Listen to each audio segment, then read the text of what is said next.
บอกគ្នាជឿអត់ថាសត្វឆ្កែអាចចិញ្ចឹមមនុស្សបានណាគ្នាអូយរឿងមួយនេះគឺពិតជាចម្លែកខ្លាំងមែនតើហ្មងក្មេងស្រីខាងលើម្នាក់នេះត្រូវបានសត្វឆ្កែចិញ្ចឹម3បាច់ថែរក្សាអស់រយៈពេល6ឆ្នាំហើយបើសិនជាខ្ញុំគ្រាន់តែនិយាយប៉ុណ្ណឹងក៏អ្នកទាំងអស់គ្នាអត់ជឿដែរមែនអត់អញ្ចឹងឥឡូវយើងមកមើលទាំងអស់គ្នារឿងមួយនេះបានកើតឡើងដំបូងនៅប្រទេសអ៊ុយក្រែននៅក្នុងភូមិតូចមួយថ្ងៃមួយអ្នកភូមិនៅទីនោះបានឃើញសត្វឆ្កែមួយវងរត់បដិញគ្នារត់ផងព្រុសផងស្រាប់ពេលនោះផងដែរពួកគាត់ក៏បានប្រទះឃើញក្មេងស្រីម្នាក់ដែលកំពុងតែរត់ដោយសត្វឆ្កែនោះអញ្ចឹងភ្លាមៗនោះគាត់មានការភ្ញាក់ផ្អើលជាខ្លាំងតែម្ដងពួកក្មេងស្រីដែលគាត់បានឃើញហ្នឹងគឺជាកូនអ្នកចាក់ខាងរបស់គាត់ក្មេងស្រីខាងលើនេះមានឈ្មោះថាអូសាណាមានបងប្អូនបង្កើត3នាក់ដំបូងឡើយគ្រួសាររបស់គាត់ពិតជាមានសុភមង្គលខ្លាំងមែនតើហ្មងតែក្រោយមកគ្រួសាររបស់គាត់បានជួបបញ្ហាធំម៉ាក់ប៉ារបស់អូសាណាលេងគិតលេងខ្វល់អីទាំងអស់មួយថ្ងៃគឺអង្គុយតែផឹកស្រាហ្មងណាបាយមកហូបកូនក៏លេងខ្វល់ស្វឹងព្រឹកស្វឹងល្ងាចហ្មងហើយបានយកចិត្តទុកដាក់ជាមួយនឹងកូននេះជាពិសេសអូសាណាតែម្ដងដែលកាលនោះគាត់ទៅតែមានអាយុ3ឆ្នាំតែប៉ុណ្ណោះហ៊ានបដ ாய் ឲ្យអូសាណាដើរទៅសាលារៀនដោយខ្លួនឯងក្មេងទៅតែ3ឆ្នាំហ្នឹងគ្នាអត់ទាន់ដឹងអីសោះកដាសស្លាកហ្មងបដ ாய் ឲ្យគ្នាទៅណាមកណាដោយខ្លួនឯងតែដឹងក្នុងចិត្តថាពីមុនម៉ាក់ប៉ារបស់គាត់ស្រឡាញ់នឹងមើលថែគាត់ណាស់តែហេតុអីពេលនេះបង្ងើយកតើដាក់គាត់អញ្ចឹងបដ ாய் ឲ្យគាត់នៅតែឯ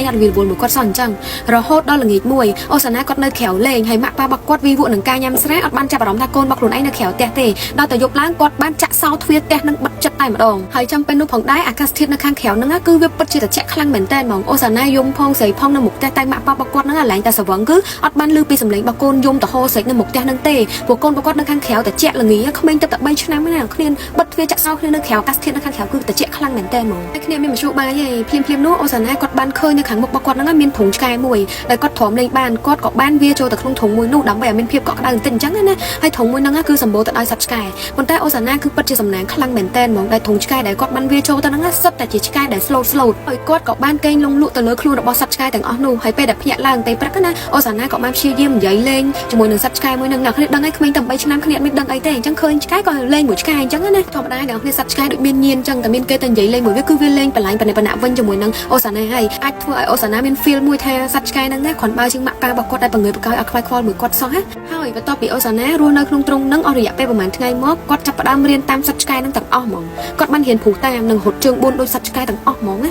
សូម្បីតែកាយញ៉ាំរបស់គាត់ក៏ដូចគ្នាដែរធម្មតាមនុស្សយើងញ៉ាំប្រើសភាឬក៏ប្រើដៃញ៉ាំត្រូវអត់ប៉ុន្តែសត្វឆ្កែពេលដែលញ៉ាំគឺប្រើដាត់លិតឬក៏ខំនឹងមាត់យកតែម្ដងអូសាណារៀនតាមសត្វឆ្កែទាំងអស់ដូចគ្នាបេះដាក់តែម្ដងដូចខ្ញុំនិយាយដដែលៗចឹងអ្នកគ្នាដឹងហើយថាក្មេងកដាសណាគ្នាទៅតែ3ឆ្នាំទេហើយគាត់រស់នៅនឹងធំធាត់នៅក្នុងទម្រង់បែបណាគឺគាត់ទៅបែបហ្នឹងហើយអើយអ្នកគ្នាខ្ញុំបន្ទាប់ពីសម្រាប់រឿងហ្នឹងហើយខ្ញុំមានអារម្មណ៍ថាអាណិតគាត់ខ្លាំងមែនតើហ្មងតែសត្វឆ្កែទាំងអស់ហ្នឹងវាពិតជាគួរឲ្យស្រឡាញ់មែនអ្នកគ្នាវាបានមើលថែអូសាណាបានយ៉ាងល្អជាងម៉ាក់ប៉ារបស់គាត់ទៀតហើយអ្វីដែលសំខាន់ជាងនឹងទៅទៀតម៉ាក់ប៉ារបស់គាត់អត់មានតាមរកកូនសោះហ្មងកូនបាត់ឡើងយូរថ្ងៃហើយគឺអត់មានតាមរកឲ្យរវីរវល់តែរឿងផឹកស្រាហ្នឹងពីមួយថ្ងៃទៅមួយថ្ងៃពេលវេលាកាន់តែយូរឡើងដោយគ្មាននរណាម្នាក់តាមរកអូសាណាសោះជាងបានរស់នៅជាមួយនឹងសត្វឆ្កែបែបនេះរហូតដល់ទៅ6ឆ្នាំហើយអ្នកទាំងអស់គ្នាអូយមិនតិចទេ6ឆ្នាំអ្នកគ្នាសម័យមើលទៅហើយឪមកគូនេះបាត់កូនដល់6ឆ្នាំហើយអត់ខ្វាយខ្វល់ទៀតខ្ញុំទៅសើហ្មងហើយ6ឆ្នាំក្រោយមកទៅមានអ្នកប្រកាសឃើញអូសាណាកំពុងតែរត់លេងជាមួយនឹងសត្វឆ្កែភ្លាមនោះគាត់ក៏បានខលទៅខាងអាជ្ញាធរនៅទីនោះដើម្បីឲ្យចង់មកត្រួតពិនិត្យព្រោះអីឃើញសភាពរបស់អូសាណាដូចជាមិនសូវប្រក្រតីទេបានអីប្រក្រតីអ្នកគ្នាបើរស់នៅជាមួយនឹងសត្វឆ្កែតាំងពីអាយុ3ឆ្នាំមកម្ល៉េះហើយគាត់រស់នៅអស់រយៈពេល6ឆ្នាំទៀតព្រោះរាល់ថ្ងៃហ្នឹងអូសាណាបានតាំងខ្លួនឯងគឺជាសត្វឆ្កែបាត់ទៅហើយទីបំផុតនៅពេលដែលអាជ្ញាធរចោះមកអូសាណាត្រូវបានជួយសង្គ្រោះហើយគេបានបញ្ជូនគាត់ទៅមន្ទីរពេទ្យភ្លាមនោះគ្រូពេទ្យទាំងអស់គ្នាពិតជាមានការភ្ញាក់ផ្អើលដោយសារតែឃើញសភាពរបស់ក្មេងស្រីដែលមានអាយុ9ឆ្នាំហ្នឹងកាចសាហាវដូចសត្វឆ្កែអញ្ចឹងហើយគ្រូពេទ្យទាំងអស់ហ្នឹងពិតជាខ្លោចចិត្តអាណិតដល់ក្មេងម្នាក់ហ្នឹងជាខ្លាំងថែមទាំងបាននិយាយថាមិនគួរណាឪពុកម្ដាយរបស់គាត់ទុកឲ្យគាត់ខ្លាចទៅជាបែបនេះនោះទេក្មេងស្រីទើបតែអាយុ9ឆ្នាំម្នាក់មិនចេះនិយាយភាសាមនុស្សហើយចេះតែព្រុសថែមទាំងលិតខ្លួនឯងដូចឆ្កែទៀតហើយក្រោយមកទៀតទើបគេបញ្ជូនអូសាណាទៅកន្លែងថែទាំកុមារនិងចាប់ផ្ដើមបង្រៀនគាត់ឡើងវិញសង្ឃឹមថាគាត់នឹងត្រឡប់មកសភាពដើមវិញតែយ៉ាងណាមិញអ្នកនរគ្នាអើយការរស់នៅជាមួយនឹងសត្វឆ្កែអស់រយៈពេល6ឆ្នាំនេះបានបំផ្លាញគាត់មិនតិចទេព្រោះខួរក្បាលរបស់គាត់ណារត់ទៅតា